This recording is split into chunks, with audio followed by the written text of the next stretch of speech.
দক্ষতার বিকল্প নেই। Absolutely consistency does make the difference. আসুন দক্ষতার কাছ থেকে দক্ষতা ধার করি। শেখা মানেই ধার করা এক নতুন দৃষ্টিভঙ্গি।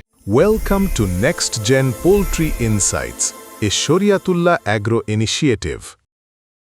বায়োফিল্ম।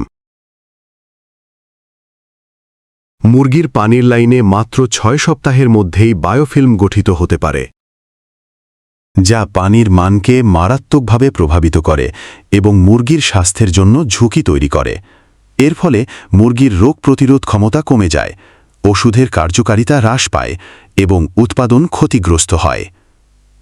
পানিতে নিয়মিত ওষুধ যেমন অ্যান্টিবায়োটিক, ভিটামিন মিনারেল ও অন্যান্য প্রতিরোধীমূলক উপাদান দেওয়ার ফলে পানির লাইনে জৈব পদার্থ জমা হতে পারে, যা বায়োফিল্ম গঠনের জন্য আদর্শ পরিবেশ তৈরি করে। তাই নিয়মিত বিরতিতে পানির লাইন জীবাণুমুক্তকরণ ও রুটিন ফ্লাশিং অত্যন্ত জরুরি। চলুন প্রথমেই জেনে নেই রুটিন ফ্লাশিং কি। ফ্লাশিং মানে হল পাইপলাইনের ভিতরে দীর্ঘ সময় ধরে জমে থাকা ও গরম হয়ে যাওয়া পানি, খনিজ পদার্থ, দৈনন্দিন ব্যবহারে সৃষ্ট ময়লা ও জীবাণু অপসারণের একটি প্রক্রিয়া, যেখানে নির্দিষ্ট ওয়াটার প্রেশার ব্যবহার করে লাইন জুড়ে পানির প্রবাহ নিশ্চিত করা হয়।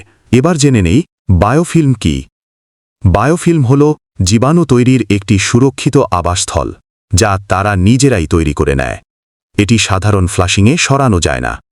বায়োফিল্ম দূর করতে হয় বিশেষ জীবাণুনাশক দিয়ে, যেমন হাইড্রোজেন পারক্সাইড ভিত্তিক রাসায়নিক। কিভাবে ফ্লাশিং ও জীবাণুমুক্তকরণ করবেন আপনার খামারের পানির লাইন? পাম্প চালু করে পানির প্রবাহ শুরু করুন। লাইন থেকে যতক্ষণ না স্বচ্ছ পানি বের হয় ততক্ষণ ফ্লাশ করুন। প্রত্যেকটি সেকশন আলাদাভাবে ফ্লাশ করুন। প্রতি মাসে 1 থেকে 2 বার লাইনে হাইড্রোজেন পারক্সাইড, সাইট্রিক অ্যাসিড বা ক্লোরিন বেসড সলিউশন ব্যবহার করুন। প্রয়োগ শেষে অবশ্যই পরিষ্কার পানি দিয়ে পুনরায় ফ্লাশ করুন। ফ্লাশিংয়ের সময় নিশ্চিত করুন যে প্রতিটি নিপল ঠিকমতো কাজ করছে। অচল বা ব্লক হওয়া নিপল পরিবর্তন করুন। সাপ্তাহিক ফ্লাশিং করুন।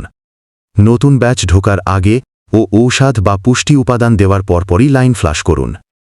মনে রাখবেন, পরিষ্কার পানির লাইন মানেই সুস্থ মুরগি, কম রোগ ও ভালো উৎপাদন।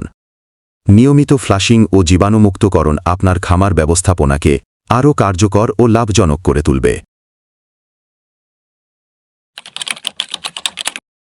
প্রয়োজনে স্ক্রিনে থাকা নাম্বারে যোগাযোগ করতে পারেন।